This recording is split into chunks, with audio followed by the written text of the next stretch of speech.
Salam. Shalom. Selamat pagi. Selamat berjumpa bagi kita di minggu pagi hari ini.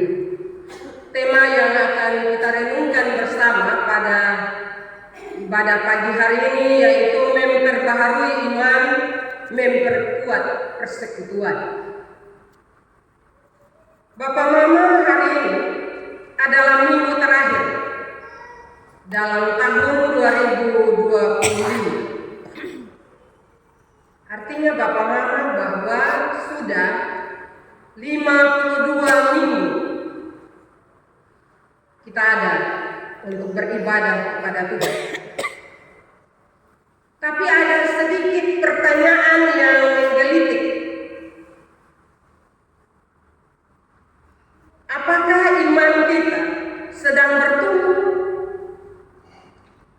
Atau setidaknya selalu diperbaharui?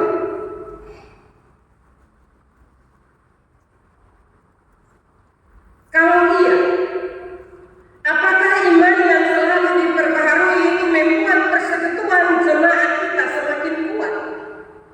Atau kendor? Bapak Mama, saudara-saudara yang saya kasihi dalam Tuhan kita Yesus Kristus,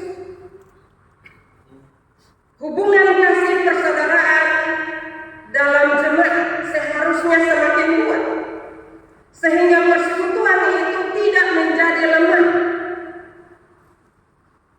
Seandainya demikianlah yang terjadi, maka firman Tuhan, kalau iman kita semakin lemah, sebenarnya mari kita ingat apa yang dikatakan dalam kitab Injil Lukas pasal 17 ayat yang kedua. Bilang begini Bapak Mama, lebih baik jika sebuah batu tilangan diikatkan pada lehernya dan dilemparkan ke dalam laut daripada menyesatkan salah seorang dari anak-anak kecil ini. Bapak Mama, kitab Yudas ini ditulis oleh Yudas ketika jemaat sedang menghadapi tantangan iman berupa ajaran sesat, kehidupan rohani jemaat yang melemah, dan persekutuan jemaat yang terancam oleh saling curiga dan kepentingan kelompok-kelompok kecil pada waktu itu.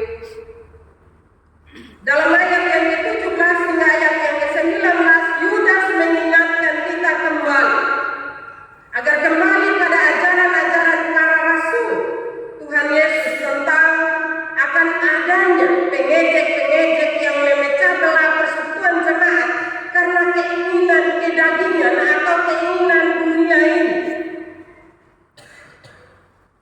Rupanya Bapak Mama, tantangan bagi iman kita bukan hal baru, karena firman Tuhan sudah menubuatkannya. Rupanya masalah persekutuan jemaat akan tetap ada bila masih ada orang yang hidup menurut hawa nafsu, bahkan dalam hal berkaitan dalam pelayanan gereja dan juga persekutuan jemaat. Oleh karena itu, iman memang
Tetapi kalau doa hanya sebagai rutinitas atau hafalan, maka hubungan kita dengan sesama akan menjadi tidak baik. Berdoa dalam kehendak Roh Kudus, yaitu dengan mendengar isi hatimu yang paling dalam. Di sana ada Roh Kudus yang akan memberitahukan apa yang harus kita minta pada Tuhan. Ketika kita pasrahkan hidup kita kepada Tuhan, maka Tuhan akan mengendalikan hidup kita, dan Dia akan memberitahukan kepada kita apa yang harus kita minta, apa yang harus kita lakukan dalam kehidupan kita. Hal yang ketiga, pelihara diri kita dalam kasih Allah. Karena kasih merupakan ruang paling aman untuk pertumbuhan iman dan pemulihan persekutuan. Tanpa kasih, pertumbuhan iman sulit terjadi, dan tanpa kasih, persekutuan jemaat tidak kuat. Kadang kita hanya bicara bahwa kita mengasihi orang, tetapi hati kita berkata lain. Karena itu Bapak Mama, pelihara diri kita dalam kasih Allah. Sehingga ketika kita bilang kita mengasihi orang, kasih itu tulus. Tidak ada embel-embel di dalam kasih itu. Hal yang keempat, nantikanlah rahmat Tuhan. Iman yang diperbaharui itu bersifat eskatologis, yaitu yang melihat ke depan, memiliki pengharapan dan menuju pada hidup kekal. Iman yang kuat sesungguhnya lahir dari pengharapan yang selalu ada dalam hubungan dengan Allah.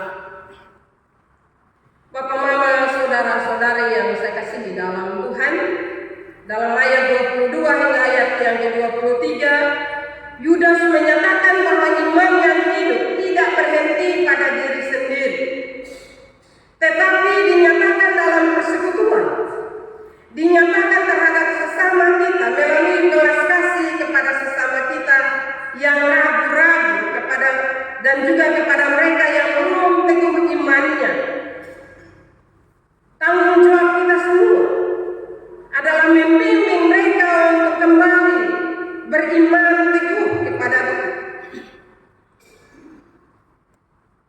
untuk beriman dan percaya kepada Tuhan Yesus.